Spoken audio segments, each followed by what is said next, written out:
Patato na ako. Totoo na to. So ayun na nga guys, magpapatattoo na tayo ng henna tattoo. Ito medyo matagal na to kaysa sa temporary tattoo. Paano masabi? Yung pinatattoo ko nga pala, yung pangalan ng mister ko. Pangalan niya, Laverne. Natatawa-tawa ako kasi hindi ko alam kung anong pangiramdam, kung may tumutusok o malamig ba yung karayom. Nakikiliti ako. Nagpa-henna tattoo pala kami sa Boracay. Ay, sa capital town ng San Fernando. Kuya, ang ganda naman ng pagtattoo mo. Pwede bang bilhin yan? Magkano kaya yan kung bibilin ko sa'yo?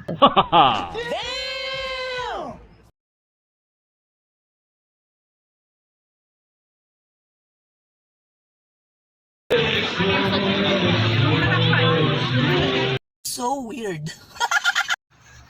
Hala ka kuya, ang sweet mo naman. Tignan mo, baka yung asawa ko magselos na.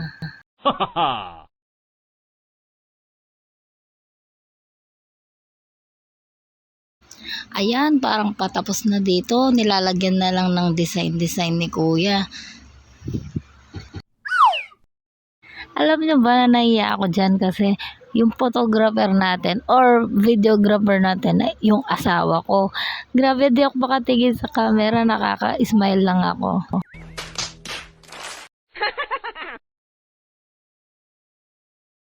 First time ko kasi magpa-henna tattoo. Alam nyo ba yung feeling ng magpapa-henna tattoo? Para ka lang ginuguhitan ng ballpen. So yun na nga, nagpapakit pa ako sa camera, kumikindat-kindat pa. Feeling ko kasi artista ako. May nakakilala nga pala sa atin dyan. Kanina nagpapatattoo tayo. Abangan nyo mama. Di ko lang sinasabi, tinitiis ko lang. Ngalay na ako dyan.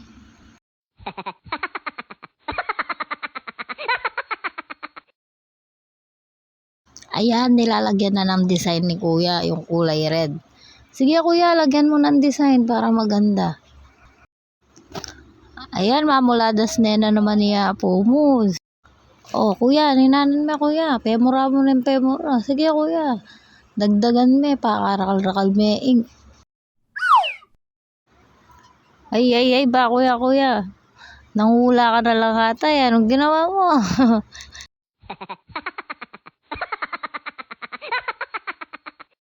Hindi, biro lang. Totoong tattoo artist yan. Henna tattoo artist. Nabubulol-bulol na yung lola nyo. Pagod na kasi. Galing pala tayo sa Betis dyan. Dumiretso lang tayo dito sa capital town para ipasyal yung mga kids. Hala, ate, wag ka na magpakit sa nagbibideo. Asawa mo yan. Mahal ka na yan kahit wag ka na magpakit. Ayan, pinapakita na sa camera. Patapos na yan. Thank you nga pala kay kuya na taga capital town ng San Fernando, Pampanga. Doon siya nag-henna tattoo. Kaya kayo magpa-henna tattoo na kayo sa kanya. Ang bait ni kuya, grabe. Anyways, sa lahat ng nagpapatattoo, tignan nyo naman yung bida. Ang daldal. Ewan ko ba ba't sa lahat na nagpapatattoo, siya lang yung madaldal. So yun na nga, tapos na yung ating temporary tattoo or henna tattoo. Ngayon henna tattoo na tayo. Nag-improve na. Hanggang dyan ang ating video. Hanggang sa muling pagkikita. Paalam! Okay guys, ito yung